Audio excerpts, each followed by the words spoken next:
Bismillahirrahmanirrahim. Assalamualaikum warahmatullahi wabarakatuh.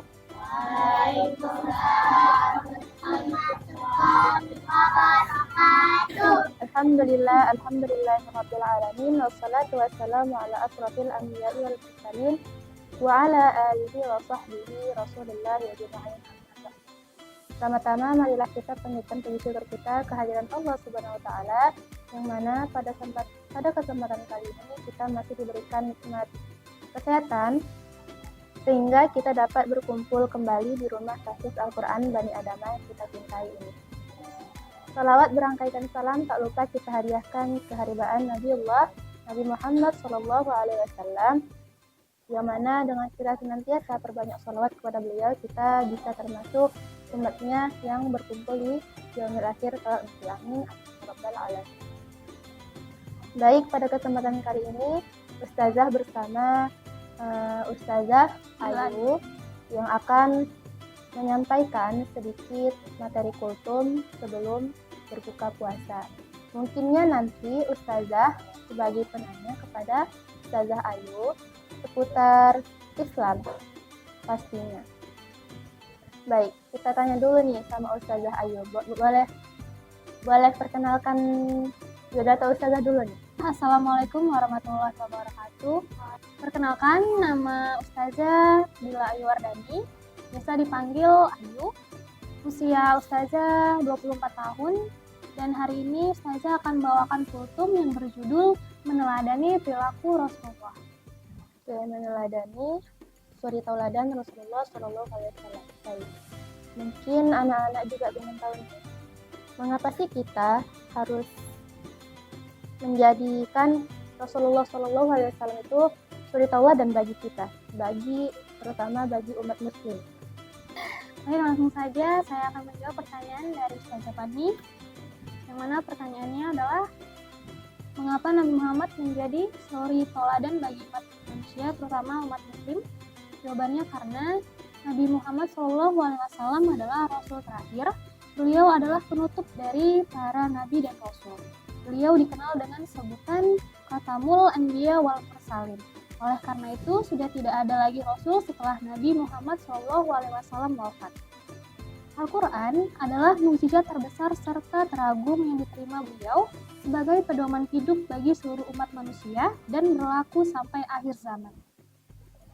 Al-Quran yang berisi syariah, ibadah, akidah, akhlak, sejarah para nabi terdahulu merupakan sumber dari segala sumber hukum Islam yang utama yang harus dijadikan dasar dalam berperilaku oleh seluruh umat manusia di dunia, yang merupakan penyempurna kitab-kitab yang telah diturunkan sebelumnya. Akhlak Rasulullah adalah manifestasi real yang terdapat dalam Al-Quran. Ketika Ibunda Aisyah radhiyallahu anha ditanya tentang akhlak Nabi Muhammad SAW, beliau menjawab, akhlak Rasulullah adalah Al-Quran. Hadis riwayat Ahmad. Tidak ada satupun perilaku dari beliau yang buruk, karena beliau memiliki sifat maksum, yang artinya terjaga dari melakukan perbuatan dosa, baik dosa besar maupun dosa kecil. Semua perlakuan dan akhlak beliau memang menjadi contoh tauladan bagi umat manusia, terutama umat muslim. Hal ini seperti firman Allah Subhanahu wa taala dalam Quran surah Al-Ahzab ayat 21 yang artinya, sungguh telah ada pada diri Rasulullah itu suri tauladan yang baik bagimu, yaitu bagi orang yang mengharap rahmat Allah dan kedatangan hari kiamat dan yang banyak mengingat Allah Subhanahu wa taala. Berarti kita juga harus meneladani Rasulullah SAW sebagai suri tauladan kita sebagai umat muslim. Lalu ada nggak sih Ustazah beberapa sifat Rasulullah yang wajib kita teladani Ustazah?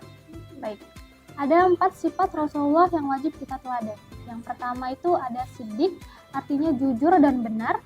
Rasulullah selalu menyampaikan kebenaran dengan jujur walaupun menghadapi tantangan yang berat. Yang kedua itu ada amanah, artinya dapat dipercaya.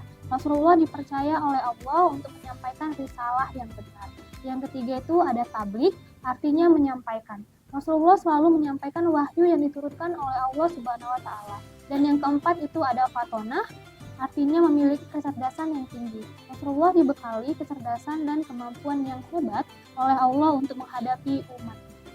Meneladani sifat Rasul tersebut wajib bagi umat Islam, karena Rasulullah adalah suri tauladan yang sempurna.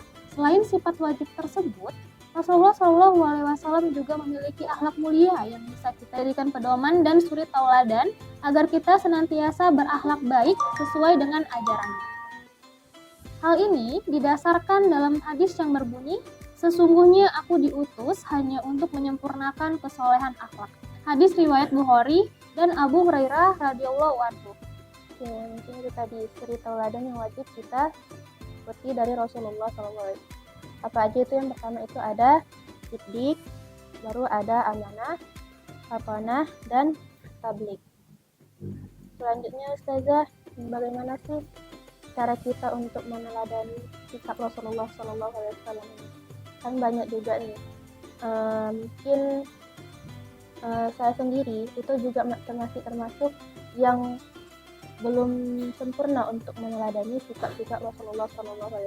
Jadi bagaimana sih Ustazah tipsnya nih kita semua, cara kita untuk meneladani sikap Rasulullah SAW? Baik, caranya adalah yang pertama dengan menjadikan kisah Rasulullah Shallallahu Alaihi Wasallam sebagai ibrah atau pelajaran. Amalkan sifat wajib bagi Rasul dalam praktik kehidupan sehari-hari agar dapat menguatkan iman yang ada di dalam diri kita. Yang kedua, selalu berbuat baik dalam kehidupan sehari-hari. Dan yang ketiga, percaya bahwa pertolongan Allah Subhanahu wa Ta'ala ada di dalam setiap amal yang kita lakukan. Oke, itu tadi tips yang mungkin saja. Mungkin itu aja sih dari saya pertanyaannya. Mungkin dari anak saja juga mungkin ada yang ingin bertanya, dipersilahkan untuk bertanya. Oke, pertanyaannya. Bagaimana Rasulullah SAW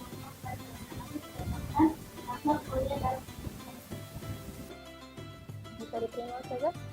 Baik, saya akan menjawab pertanyaannya. Rasulullah mencontohkan akhlak mulia dalam kehidupan sehari-hari dengan tidak melakukan hal-hal yang buruk, tidak berperilaku kasar, dan tidak berteriak. Jadi itu dia penjelasan singkat tentang meneladani perilaku Rasulullah SAW. Oke, berarti kesimpulannya yang dapat kita ambil adalah Rasulullah SAW adalah nabi terakhir yang memiliki suri tauladan yang wajib kita ikuti. Dan dengan sikap-sikap beliau, insya Allah bisa kita terapkan di kehidupan kita sehari-hari. Mungkin itu aja perbincangan kita sebelum berbuka puasa. Ustazah akhiri. Akhirul kalam. Assalamualaikum warahmatullahi wabarakatuh.